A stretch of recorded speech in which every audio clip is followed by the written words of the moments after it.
Hey guys, Will here. Today I've got the SONY WH1000MX3s. I've been using for quite a bit now and they've been great for long editing sessions, and today I'll be going over in depth all the features it has and what my recommendation is for them.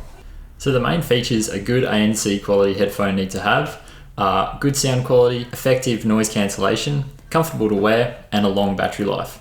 And the MX3s definitely meet that criteria. So sound wise, they sound outstanding with really clean, crisp sound and punchy bass too.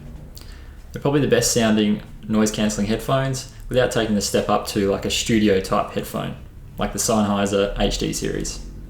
They have two 40mm drivers, which pump out really clean, crisp sound, no matter what kind of style of music you're listening to. I compared the noise cancellation on the Sonys with the old Bose QC25s in a few different noisy locations, and I found the Sonys were a fraction better putting them on top.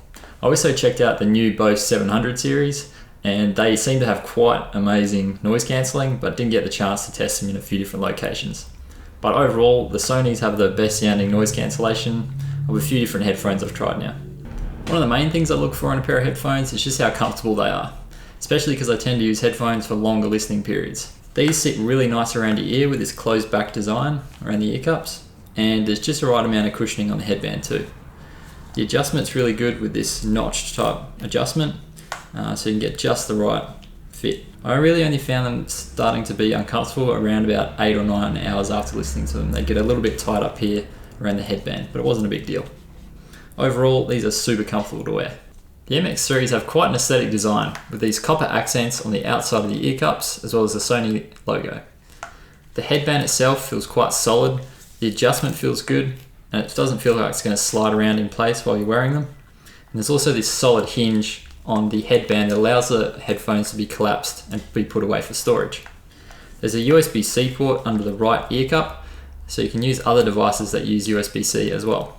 As far as battery life, you can get up to 20 hours with the noise cancelling feature enabled, and up to 30 hours if you have it in ambient sound mode.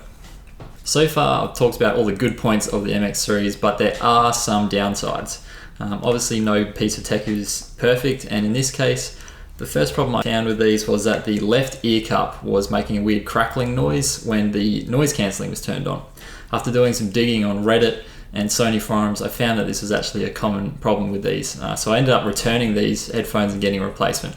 Another issue with these too is, well, for me personally, I'm used to the physical controls of the noise cancelling volume up, volume down, but these are actually use a swiping or tapping prompts on the actual ear cup itself. So up and down swiping is to change the volume, and then forward and back you can skip tracks, double tapping plays and pauses the music.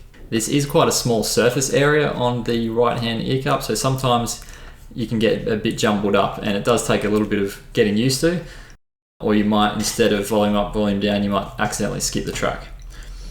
Other than that, I would have preferred a dedicated switch for the noise cancelling. It does have two physical switches on the left side ear cup. One's to power on the headphones and the other one is to change between noise cancelling mode, ambient sound mode, and just to turn ambient sound mode off, so it's just normal headphone usage. It would have been cool if there was a dedicated noise cancelling switch, kind of like on the Boses, the old QC25s, you could just switch that on and off to solely control the noise cancelling. By holding down the noise cancelling ambient sound button for about 5 seconds, you activate a voice assistant and you can set it up to talk to either Alexa or Google. So instead of having to pull out your phone, you can hold that button and activate Google Assistant. Also, a hard case comes with these headphones. Like a lot of over-ear headphones, there's usually a hard case that comes with them. But the way that the headphones are stowed away is a little bit tricky. You do get used to it after a while, but that was a bit of a pet peeve I had with it, is that it wasn't that easy to store away. It does come with a card inside the case that kind of gives you an idea, but compared to my old headphones, it's a little bit more of an involved process. The last thing about these headphones, which is a bit of an imperfection, is that if you're sitting under a ceiling fan, the wind noise will be picked up by the microphones on each side of the headphones.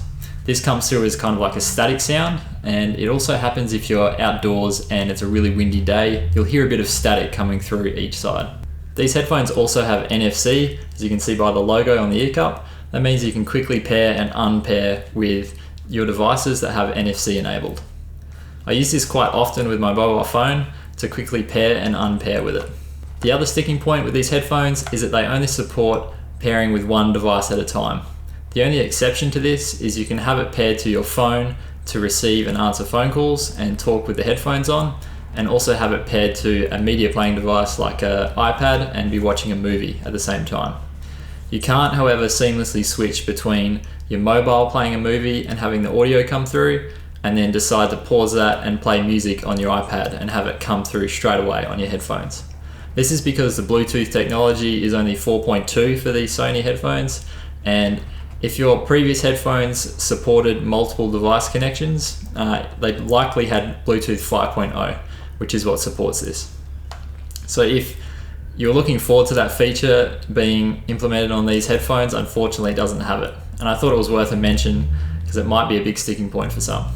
I think those are just small imperfections, and they can't really take away from just how great and comfortable these are to wear and both listen to. They're great for noise cancelling, and that's probably what they do best. If you're in a pretty noisy environment, whether it be outdoors, indoors, and you need something that's definitely going to cancel out that sound so you can focus on what you're doing or just listen to some great music, these are definitely some perfect headphones for that. They're also well suited for anyone who does a lot of traveling. They're definitely the go-to for that, with that long extended battery life and all around great design. I'll be leaving a link to these down in the description below if you guys want to check them out for yourselves.